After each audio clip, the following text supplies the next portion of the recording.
Hello नमस्कार प्यारे विद्यार्थियों। आज अपने कक्षा 6 विषय गणित के अंदर प्रश्नावली 3.2 के सवालों को हल करते हैं। इसके अंदर अपने को अभाज्य संख्याएं, भाज्य संख्याएं, सम और विषम संख्याओं के बारे में जानकारी प्राप्त करनी है और उससे संबंधित फिर कुछ सवालों को अपने सॉल्व करेंगे। तो सबसे पहले अपने देखते हैं कि अभाज्य जो संख्याएं हैं, तो अभाज्य संख्याएं वे संख्याएं जिनके गुणनखंड एक और सवयम ही होते हैं। यानी कि अभाज्य संख्याएं ऐसी संख्याएं जिसके अगर अपने गुणनखंड करें, जिसके अपने पीछे देखे फैक्टर करें, तो उसके फैक्टर या गुणनखंड करने पर या तो एक आए या फिर वो जो खुद संख्या है वो ही आए और उसके अलावा कोई संख्या नहीं आती उसके अंदर, तो वो अभाज्य संख्याएं कहलाती हैं, जिसको अपने प्राइम नंबर भी कहते हैं। उदाहरण के तौर पे अपने देख सकते हैं, जैसे 2 एक अभाज्य संख्या है, 3 अभाज्य संख्या है, 5 भी, उसके बाद 7। तो इनके अंदर आप देखोगे कि अगर अपने 7 के, चाहे 5 के, 11 के या फिर 13 के, इनमें से किन्हीं भी संख्याओं के अगर अपने गुणनखंड करते हैं तो वो गुणनखंड या तो वो खुद संख्या आती है या फिर उसका गुणनखंड 1 होता है।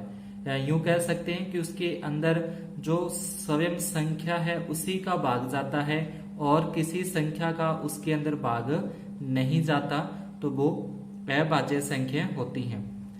उसके बाद दूसरा पॉइंट आता है अपना भाज्य संख्या, जिसके अंदर वे संख्याएं जिनके 2 से अधिक गुणनखंड होते हैं, यानी कि 2 से अधिक होंगे और 2 से अधिक कितने भी हो सकते हैं, वो भाज्य संख्या हैं, जिसको अपने कंपोजिट नंबर भी कहते हैं। इसके एग्जाम्पल देखें, जैसे 4 है तो 4 के अगर अपने गुणनखंड करें तो 4 के गुणनखंड 2 आ जाता है, एक 4 खुद आ जाता है। 6 के देखें तो 6 के गुणनखंड 2 आता है, 3 आता है और 6 खुद भी आ जाता है। यानी कि इसके अंदर अगर अपने भाग की बात करें तो इनके अंदर खुद की संख्या, जो संख्या खुद है उसके अलावा अन्य संख्याओं का या अन्य अंकों का भाग भी इसके अंदर जाता है, तो वो भाज्य संख्याएं होती हैं। जो खुद से ही विभाजित होती हैं और किसी का उसमें भाग नहीं जाता, वो अभाज्य संख्याएं होती हैं। इसके बाद देखिए अपने जो अपनी सम संख्याएं कौन कौन सी हैं यहाँ पे। तो सम संख्याएं जो 2 से पूर्णतः विभाजित हो जाती हैं वो सम संख्याएं, जैसे 2, 4, 6, 8, 10 होती हैं, इसको अपने इवन नंबर्स कहते हैं। उसके बाद विषम संख्याएं, तो जिसको अपने ऑड नंबर भी कह देते हैं, जो 2 से पूर्णतः विभाजित नहीं होती, जिसमें 2 का भाग पूरा पूरा नहीं जाता, जैसे 1, 3, 5, 7, 9, 11, ये क्या है अपनी विषम संख्याएं हैं। अब पहला जो प्रश्न अपने को बुक में दे रखा है, तो उस पहले प्रश्न की तरफ अपने देखें तो इसके अंदर आ जाए कि 2 विषम संख्याओं का योग क्या होगा। 2 विषम संख्या हैं, तो 2 विषम संख्याओं का योग अगर अपने करें, जैसे कि यहाँ पे देखें 1 और 3 को जोड़ें 4 होते हैं, 4 एक सम संख्या है। 3 और 5 को जोड़ें 8 होते हैं, 8 एक सम संख्या है।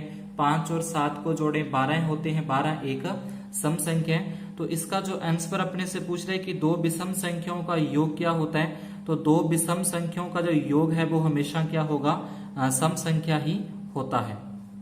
तो इसका उत्तर लिखा जाएगा यहाँ पे सम संख्या। उसके बाद दूसरे की बात करें कि 2 सम संख्याओं का योग, तो कोई भी 2 सम संख्या ले लें, जैसे 2 और 4, इनका योग करें 6 होता है। 4 और 6 इनका योग 10 होता है। 6 और 8 को जोड़ें तो उनका योग 14 होता है। तो सम संख्याओं का योग भी क्या होगा, सम संख्या ही होता है। तो इसके अंदर अपने को ये बताना था कि इनका अगर विषम संख्याओं को जोड़ा जाए तो उसका उत्तर भी हमेशा सम संख्या में आएगा, और अगर सम संख्याओं को जोड़ा जाए तो उसका उत्तर भी हमेशा सम संख्या के अंदर ही आता है। उसके बाद दूसरे प्रश्न के अंदर अपने को सत्य और असत्य वाले जो प्रश्न है उनको सॉल्व करना है, कि सत्य और असत्य अपने को बताने हैं। आगे सत्य और असत्य जो प्रश्न के अंदर अपने को बताना है, सबसे पहले लिखा है कि 3 विषम संख्याओं का योग सम संख्या होता है। तो 3 जो विषम संख्याएं हैं, कोई भी 3 अगर अपनी विषम संख्या ले लें, जैसे कि यहाँ पे इन तीनों को अगर अपने प्लस करते हैं, 1 में 3 प्लस किया 4, 4 में 5 प्लस करेंगे 9, तो इन तीनों विषम संख्याओं को प्लस करने पर उत्तर अपना 9 आता है, और 9 भी एक विषम संख्या होती है, लेकिन यहाँ पे बोला गया कि सम होता है, इसलिए ये क्या हो जाएगा अपना असत्य। इसके अंदर अपने को लिख देना है कि इसका उत्तर क्या होगा, अपने पास असत्य होगा।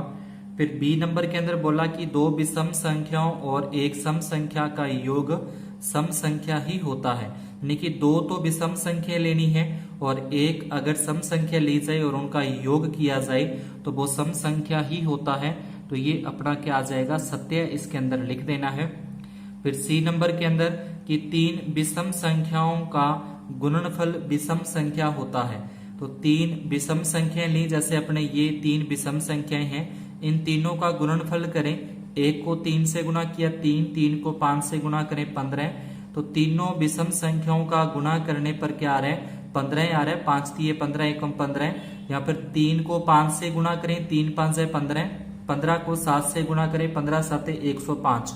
तो 105 भी एक क्या है, विषम संख्या है। तो यहाँ पे कह रहे हैं कि तीन विषम संख्याओं का गुणनफल विषम होता है, तो ये क्या हो जाएगा, अपना सत्य हो जाएगा। उसके बाद डी नंबर के अंदर अपने को बोला है कि यदि किसी सम संख्या को 2 से भाग दिया जाए तो वह भागफल सदैव विषम संख्या होता है।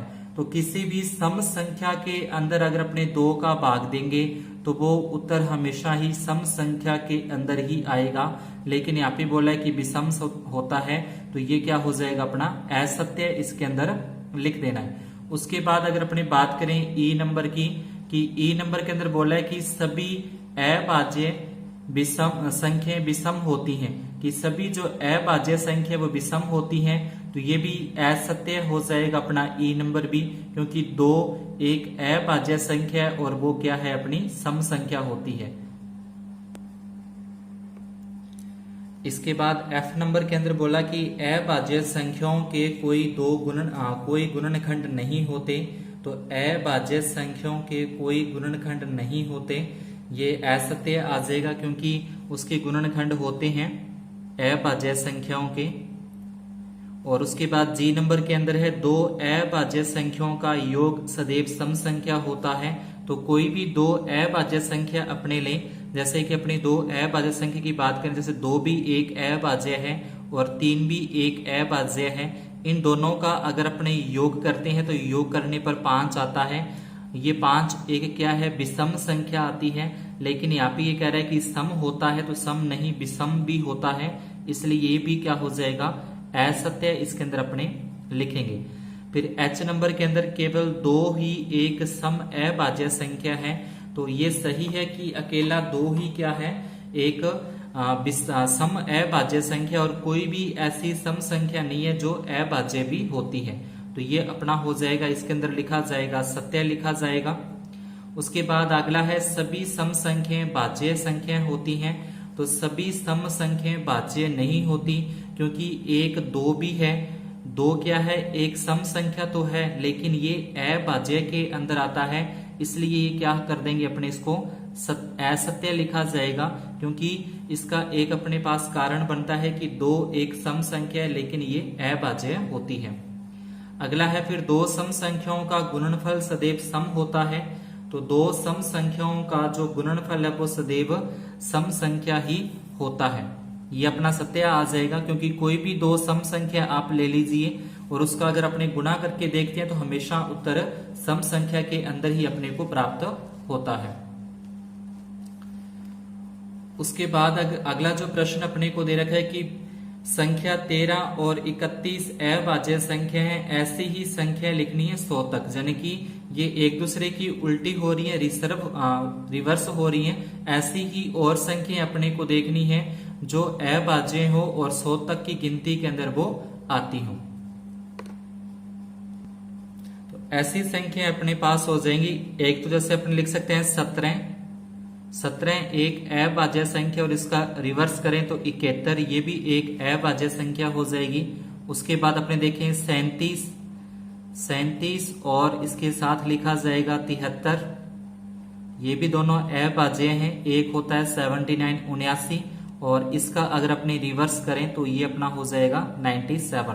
तो ये क्या होती हैं, अभाज्य संख्या। इस तरीके से युग्म अपने को पता करने थे। उसके बाद अगले प्रश्न के अंदर अपने को बताना है कि 20 से छोटी सभी भाज्य संख्या लिखनी है और सभी अभाज्य संख्या लिखनी है जो 20 से छोटी होती हैं। तो ये प्रश्न आप खुद करोगे अपने आप, जैसे आपको पीछे मैंने बता दिया था, पीछे जो अपने भाज्य और अभाज्य संख्या लिखी तो उसके अंदर अपने को देखा था।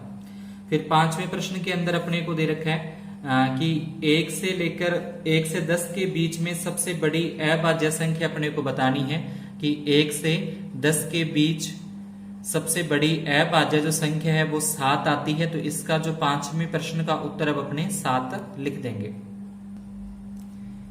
आगे नेक्स्ट प्रश्न के अंदर अपने पास है कि विषम अभाज्य संख्याओं के योग के रूप में लिखना है, यानी कि ऐसी संख्याएं जिन विषम संख्याएं जिनका योग क्या होता हो 44 होता हो। तो इस तरीके से अपने को ये संख्या यहाँ पे लिखनी है।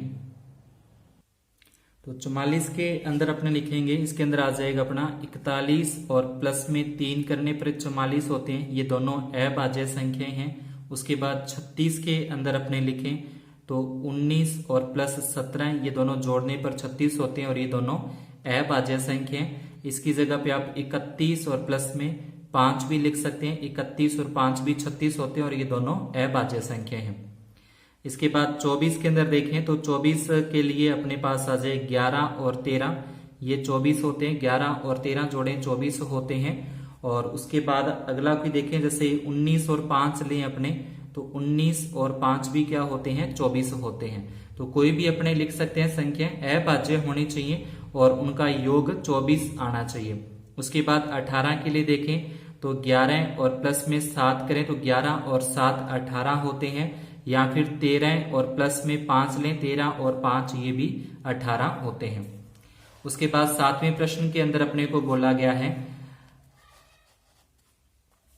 कि अभाज्य संख्याओं के ऐसे 3 युग्म लिखना है जिनका अंतर 2 आता है, यानी कि अभाज्य संख्याओं के युग्म लिखने हैं जिनका अंतर आपस में 2 आता हो। जैसे अपने 5 और -3 लिख देंगे, इनका 2 होता है। उसके बाद 9 और 7 लिख देंगे, इसका भी अंतर 2 होता है। 13 और 11 लिखें तो इसका जो अंतर है वो 2 होता है। उसके बाद 19 और 17 लिखे तो इनका अंतर भी अपने को 2 प्राप्त हो जाता है। तो अपने को 3 युग्म ही इसके अंदर लिखने हैं। उसके बाद अगले प्रश्न के अंदर अपने को 8वें के अंदर कि निम्नलिखित में से कौन सी संख्याएं अभाज्य हैं, तो अभाज्य संख्या बतानी है। तो एक तो इसके अंदर 1 नंबर अभाज्य और एक इसमें C नंबर अपनी अभाज्य संख्या है। उसके बाद है 100 से छोटी 7 क्रमागत भाज्य संख्या लिखनी है जो 100 से छोटी होती हो। तो 100 से छोटी होनी चाहिए और लगातार वो 7 संख्या अपने पास आनी चाहिए। तो ये अपने 90 से लिख सकते हैं, 90 से स्टार्ट होती है, 90, 91, 92, इस तरीके से करते करते अपने को 7 संख्या पूरी लिखनी है और ये सातों की सातों ही भाज्य संख्या होती हैं। 90, 91, 92, 93, उसके बाद 94, फिर 95 और ये 96, ये 7 की 7 संख्या क्या आ जाएंगी अपनी अभाज्य संख्या होती हैं। उसके बाद जो अगला प्रश्न है अपना, इस अगले प्रश्न के अंदर अपने को प्रत्येक को 3 अभाज्य संख्याओं के योग के रूप में अपने को लिखना है, यानी कि 3 संख्या लेनी है और इनका योग आना चाहिए 21 आना चाहिए और तीनों की तीनों संख्याएं वो अभाज्य होनी चाहिए।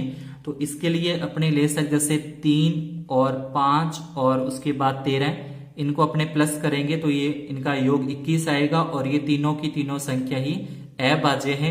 इसी प्रकार से फिर 31 जो है तो 31 के अंदर भी अपने 3 प्लस में 5 8 हो जाएंगे, 8 और 23 है वो 31 होते हैं, तो ये भी अभाज्य हो जाएंगी। उसके बाद C नंबर पॉइंट की बात करें जिसके अंदर 53 अपने को दे रखा है, तो 53 के लिए अपने पास आ जाएगा 13 प्लस में 17 और प्लस में 23, ये तीनों की तीनों अभाज्य संख्या अपने को लेनी है और इनका योग ये वाला आना चाहिए।